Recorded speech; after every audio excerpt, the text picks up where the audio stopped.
There we go, and we're recording, everyone. So welcome to our call tonight.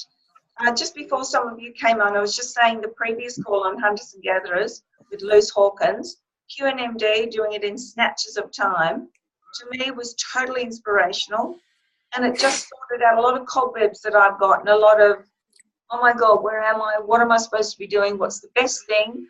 Because I don't want to be totally on social media all the time.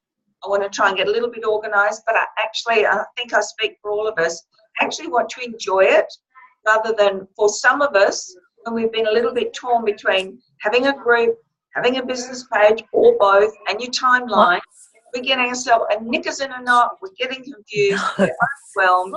You don't want to get sick. Because if you're overwhelmed, tie your hair up like mine. hang on, Luce, I'm just going to mute. Oh, sorry. So basically, I would suggest if you didn't totally understand that call, have a listen again, because it has re-inspired me. But the thing is, you know, how many of you, we can all put our hands up that we're pretty good, then all of a sudden we're just not consistent with our posting. So that buffer app, that may help you. And I must admit, you know, sometimes, like for me, I sometimes think, oh, I don't want to be doing it all the time. Remember I said to you guys about 3 or 4 weeks ago, or longer, and I didn't do it, fessing up. I said I'm actually going to make social media part of my DMO when I'm actually at my desk behind me, rather than sitting in bed or having my coffee or whatever.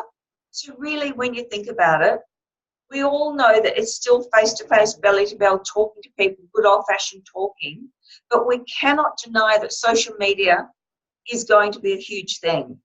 And my biggest thing here is that, and I want to impress on you guys, if you're bringing new people into the team, you don't want to say, well, social media is really good, but I don't really do it. And that's where I have to put my, you know, accountability, honesty hat on and think, I've got to make more effort. So I love some of you who are really good with your Facebook, like you're brilliant, Tanya, so you, Nicole. Just wondering at some stage in the next few weeks how you're feeling about, you know, whether you're going to do it like Luce was just recommending. You don't have to, but, you know, is that where you're going to put all your efforts? And Tanya, I'd love you to, in the next couple of days, just do a report back to us all on that buffer. I mean, obviously I'm going to have a look at it as well, but that would be lovely to get feedback. But it's always consistency, and really consistency is what it's all about in everything. Even, and I'm going to say it again, the 5 high-paying activities, you got to do it all the time. Even if you decide. Yeah, I'm wondering if Mel Kosh has some amazing things, and I'm wondering if she does buffer as well. I can't see if she's on tonight's call. Possibly, she was on the previous one. We can ask. Yeah, because I know that. Yeah, I know her posts when they come through are so well thought out, well planned from her business page. Okay. But I'm wondering whether or not she's already using that and might have some more insight on it. I might Yeah, yes. I'm pretty sure Mel's the sort of person, she'll probably listen to this recording. So great, she'll either come back to us or we'll get hold of her. Good point. Really good point. Yeah, so look, that's social media, and we can't expect others to do what we're not doing ourselves. And that's another reason, I don't know if any of you got inspired today, but that's why I actually had to really give myself a good talking to and say, you've got these cards, and I'm going to show you again. Got lots of them, all these daggy old cards. You might not have them, but my old Teledex card. I'm telling you guys that I'm going to do it, but I wasn't doing it often enough. And really, I either need to have one damn good session a week where for 2 hours I just sit and do lots of those cards, or I need to say, okay, if I'm going to do Juice Plus 3 reasonable days a week, excuse me, apart from grandbaby days and Friday when I mostly have off, you know, I've got to at least do it for the first 20 minutes. You know, I can make, particularly if it goes to message bank, I could make about 8 calls in 20 minutes. I mean, those ones today, I've got up to 7. I've heard back 1 SMS I've had back, and as I told you, I've had someone who wants me to ring them on Thursday. You know, to spend 20 minutes and do those calls, and in your case, guys, you know, you've probably got a lot of contacts who you have not contacted, which takes me back, and I'm digressing at the moment, but I got a real home truth in that call with Luce tonight, because on my personal profile, it's not so much I'm worried what other people think of me, but I feel a bit silly in front of my children doing my posts like that, because they're all very happy to take my money when they die, but none of them are in the business, even though they support me and how's Juice Plus going, Mum, and all this sort of thing. So I'm putting my hand up. Sometimes we have to look in the mirror, because she actually said, if you think you're a bit of an idiot doing this, or you feel, you look silly, you actually believe that yourself.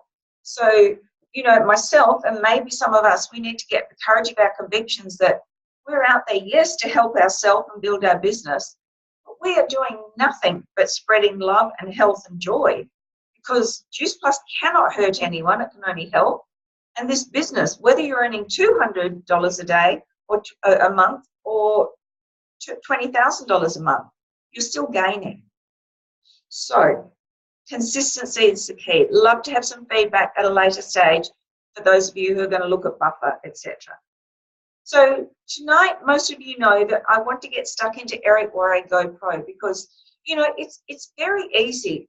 I used to quite often say at NMD meetings that when we used to do boot camps a lot, we used to do a couple of boot camps a year, and when we do conferences, we were telling people what to do, but we weren't telling our people how to do it. So that's how I feel about GoPro. I've listened to it now twice. I've read it once.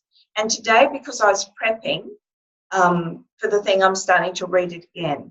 But how many of us have really listened?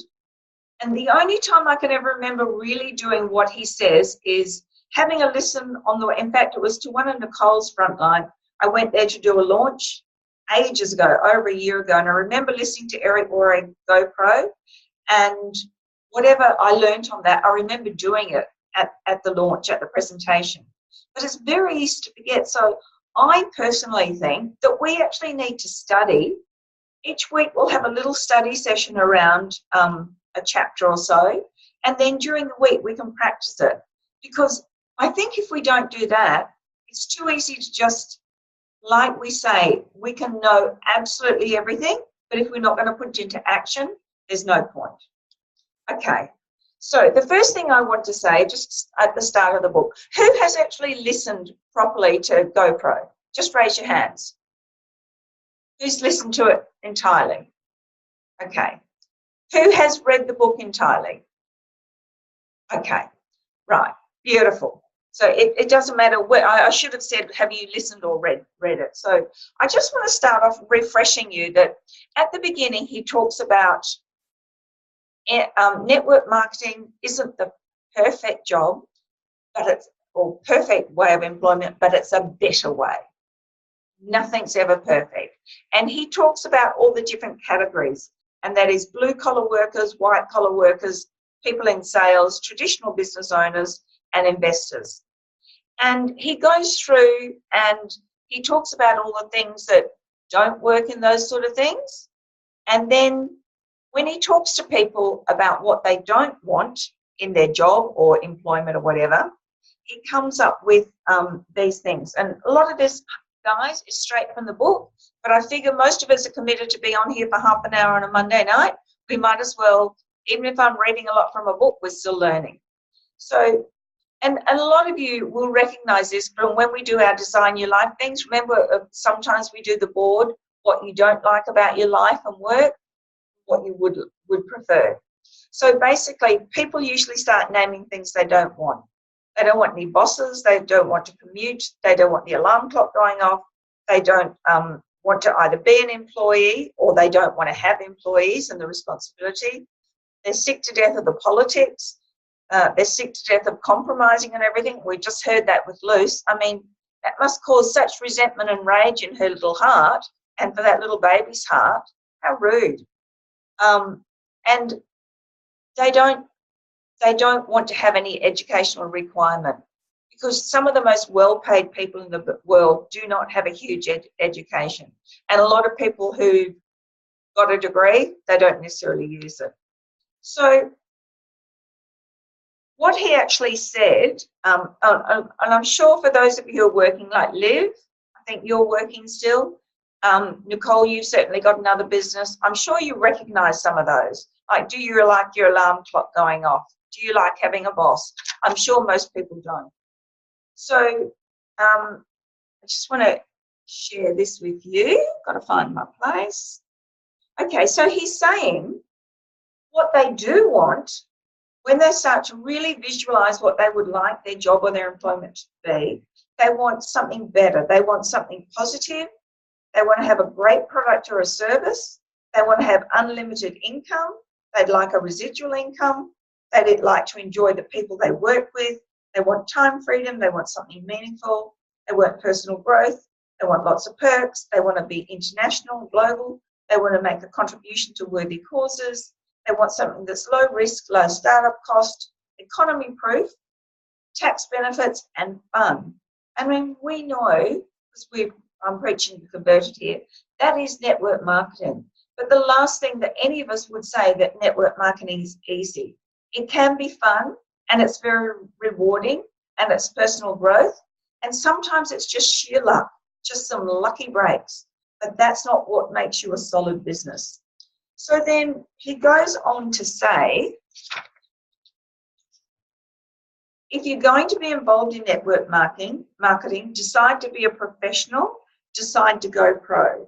And then he talks about there being posers, amateurs, and professionals. And he uses his own personal story to say he started up as a poser, then he got a little bit wise, got a few skills and went amateur, and then he decided to really go pro. So a poser, and a lot of this will resonate with you because it certainly did with me in the early days.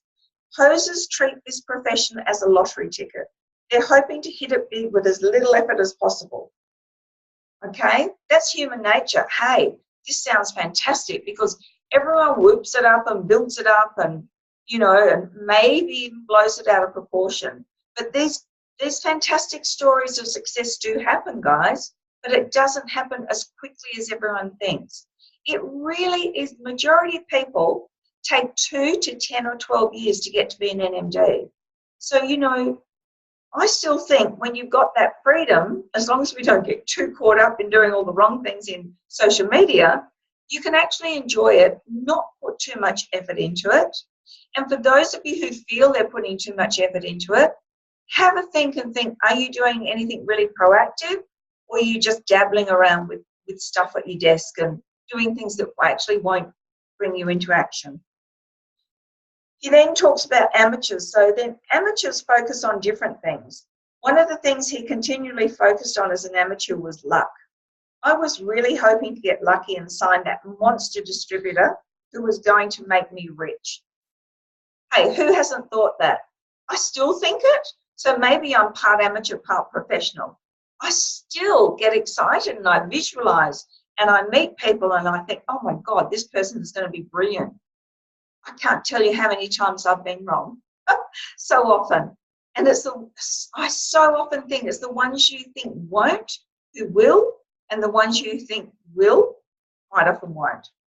So back to the amateur stuff. He says, we've all heard the stories of some person who had their lives completely changed by one sign up. In reality, even if some of those stories are true, it really doesn't serve our profession very well because it makes people spend their time hoping for that big hit. And I'd like to point out there that myself and most NMDs, most of our income comes from the many of us, the many of the people in the team, rather than the stars. And we love them all. So, you know, it's great to get excited about you, Butte. I'm more excited about meeting what I call a star because of the team they'll build, not for them personally, because I consider someone who is like 30 people who are earning $200, $300, $400, $500 a month, just as much as someone who's earning $5,000 a month, one person. It's the same thing. So everyone's welcome. Okay, the second thing he focused on as an amateur was timing. He was always worried about timing. And these are ridiculous questions, but quite often all of us do think of this. Did I get in early enough? Have I left it too late? Could I be the youngest top-level person in the company? How many other leaders were already in my local market? Do you remember what Luce just said in that previous call? She's got 20 customers and about 1,000 followers, so she's got 980 more to get. I suspect that she's actually got multiple orders in her customers, maybe capsules and complete. She's doing really well. He says, were there enough to get true momentum? How was the company? Was the company too big? Did I miss the growth curve? So he was obsessed with timing. The third thing he focused on when he was an amateur was positioning. And this is so dangerous, guys. And the NMDs have been having a little conversation around this, around Bitcoin, and how many people think the grass is greener on the other side, and then quite often they come back. But he said, the third thing he focused on as an amateur was positioning. Was I in the right company? Did other people have a better position than me? Maybe I didn't have the right upline. Well, that's look in the mirror time. The only person who can make you successful is yourself. You just get inspired by others, whether it's your upline, sideline, downline, or no one, just do it yourself. Okay, and the fourth thing he focused on as an amateur was shortcuts. He was always looking for an angle. And this, it might not be so familiar these days, but it took me back. Any gimmick that came down the road, I was up for it. Newspaper advertising, I've done it. Help wanted signs by the side of the road. I haven't done it, but I've had stalls and markets and distributor wanted signs and all sorts of things. Passing out flyers at the mall. I've done that as well at shopping centres. I've also done letterbox drops. Got very little, if nothing, from it. But we all think that we've got to do these gimmicks. You just need to follow the tried and proven system. And these days, it's just simply talking face to face, making friends with strangers, building your relationships and your networks, and really embracing social media. So he says all that. And he says, then I finally made the decision to go pro. Wikipedia's definition of a professional is a person who is paid to undertake a specialised set of tasks and to complete them for a fee. My definition of a network marketing professional is a person who is expert at the skills required to build a large and successful network marketing organisation.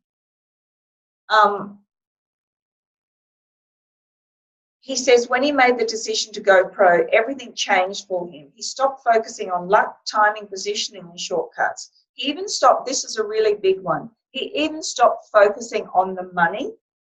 His world changed when he started focusing on the skills, and that's why we're doing these on a Monday night for a while.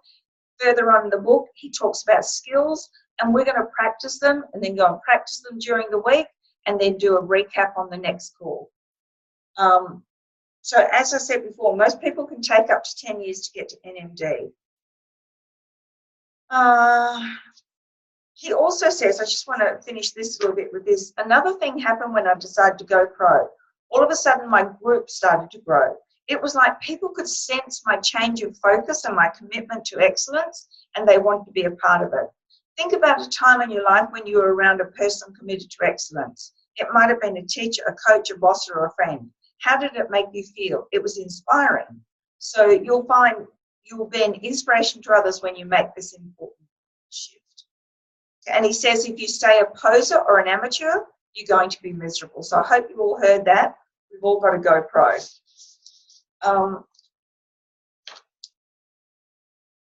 This last thing, this is something that I really like your opinion on and see how you feel, because I've still got a bit of an issue that I've got to work with this. So on the very last page of chapter 2, he says, I look forward to the day when it's common for people to hear, I'm a doctor, but I'm also a network marketing professional. That would be like Tamara saying that. I work in construction, but I'm also a network marketing professional. I'm an athlete, but I'm also a network marketing professional. Nicole, you'd be saying, I have my own skincare business and I'm a network marketing professional. So he's saying the more people hear those words, the more the world will be ready for a better way. And I remember when I first heard that, when I was listening to GoPro, I actually, and I still not sure if I feel comfortable, so it's stepping out of my comfort zone and saying, if someone says, what do I do? You know, I'm a network marketing professional and what I do is, you know, maybe myself and all of you need to put it somehow that you feel comfortable with it, But then he's quite right. If all of a sudden everyone was saying it and there's no stigma, maybe it will stick, because there still is a bit of a stigma. People still will often say, oh, it's one of those things, or is it pyramid? Mind you, I think as age groups come up, you'll get less and less of that. So the youngies, you will find that you don't get that as much. Okay. Now, I do remember, I'm just watching the time here, Nicole made a request today about doing a mass email. You probably heard me several times saying, I've just sent a mass email to all my customers. Who actually knows how to do that? Okay. Who would actually use that if they could do it? And you could even do it, say you had a big team of 20 or 30 distributors, franchisees, you can, and I don't often use it because we've got our Facebook page, but I used to all the time. Like I would, and I'll explain to you about importing in a minute, I would make sure all the franchisees and the new ones were in the address book on my virtual office, and I'd send, that's actually how I would alert people, to be really honest. Voxer, in fact, we used to have a thing called VoiceTel, and I would do the mass emails. So first of all, is anyone in a position where they can quickly open their virtual office on a phone or some other device? Okay, all right. I'm just going to quickly go into mine. Now, this is recorded, so don't forget you can listen to it tomorrow, and you can have a listen tomorrow and work your way through it. So let me just quickly get into mine, which is on my phone. Bear with me for a minute.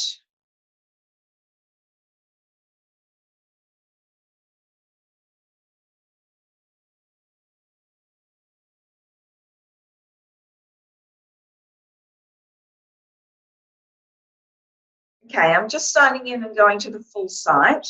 So what you guys need, you've got your dashboard in front of you, and you need to go to where it says, so what we're going to do, the first exercise we're going to do is we're going to make sure that all your existing customers are imported into your address book, because there's no use sending a mass email to all your customers if they're not going to get it.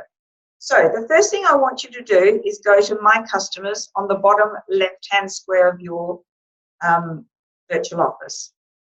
On there, you'll see Customer Search and Follow-Up. Don't worry if you get lost, because you can listen to this tomorrow, as I said. Now, on the majority of things that you do on Virtual Office, you don't fill anything in. I want you to go down to the bottom of the page, it comes up, and it says Show Report. Just click on Show Report. Now, I'm not going to do it because I know mine are all there. You see it's come up with a list of AROs and names. Well, if you don't, you will do when you do it. So in a little box just above where the names are, it says Add to Address Book. I need you to, when you do this, you click on there and it says Add to Address Book and select to follow up. And you will see all of your customers in a row, but to the left, anyone who's not imported in the address book will be on the left, and they'll be ticked because you're going to add them to the address book. So for your exercise, you want to add to it, then you click. Once you've ticked it all, it'll tell you to add to address book. You do that, and you don't want to select a follow-up at the moment, so just get out of that little box and then go back to this page, and up the top, or sort of nearly at the top, just to the left of where it says Add to Address Book, it says Send Bulk Email. I'm just doing that myself because it's very hard to explain to you if you're not actually looking at it. So I'm doing that. So it says you have created your email recipient list. So then sorry, it's tiny. Click here to compose an email. So I do that. And then it comes up. So it's got a little area where it'll have all those email addresses. Goodness knows where that's come up.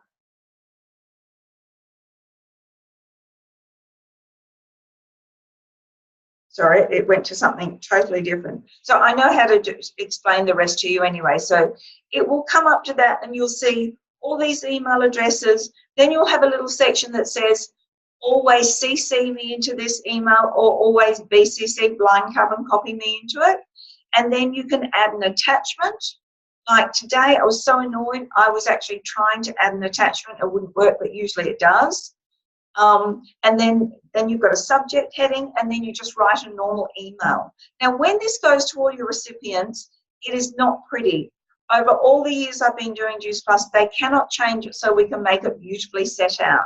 So I have been known to actually just do my subject and a little hello, I've added an attachment. So I've done a beautiful attachment. So at least if they do open it, it looks all pretty and nicely set out. The only thing is though, how many people are time poor and they don't open an attachment? So that thing that I put on Facebook today, I just typed into it. And then you just send email. And then it actually comes and it confirms that that email's been sent to all those recipients. That's all you do. So that would be exactly the same if you wanted to send, say you've got half a dozen or 20 people in your team and you didn't want to have to ring them all or go on your Facebook group, you want to send a quick email, you do exactly the same. You go into My Team Data, search My Team, add to address book, and then send a bulk email.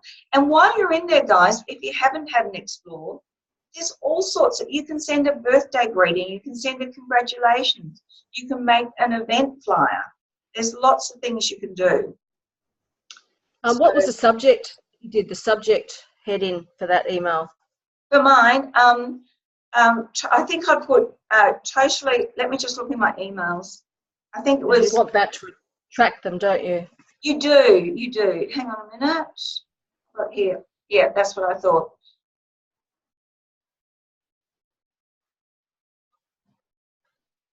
Totally free, complete life transformation program for all my Juice Plus customers. It was a bit long for a subject heading, but that's what I did. Totally free, will always get someone in. And I wanted to put Juice Plus into it so they remembered who Hilary Manners was. You know, and look, chances are, like the last time I sent a big thing, I've got a bit of a problem with my Zoom at the moment. They've just taken all the money off me and they're still trying to cut me off at 45 minutes. So anyway, that's another story. So if you see free Juice Plus CLT program, okay. Yeah. Mm-hmm. Yeah. So any questions about doing that? I'll do it tomorrow. Okay. Thanks. All right. So look, just do a practice one. Even if you do it to all your franchisees, importing them all and doing, just so you know how to do it. Okay. So next week we'll go on with GoPro. There's not a great deal to think about from what we did tonight, but certainly, and I know Lucy's doing that. She's got the audio one now. Every time you're in the car, if you've got longer than a 10-minute journey, just flick it on. It just might be the gem of the day. GoPro, it really does work. And I'm pretty sure at the Success Summit, it was Brian Marsh, NMD in under 2 years, and now his wife as well.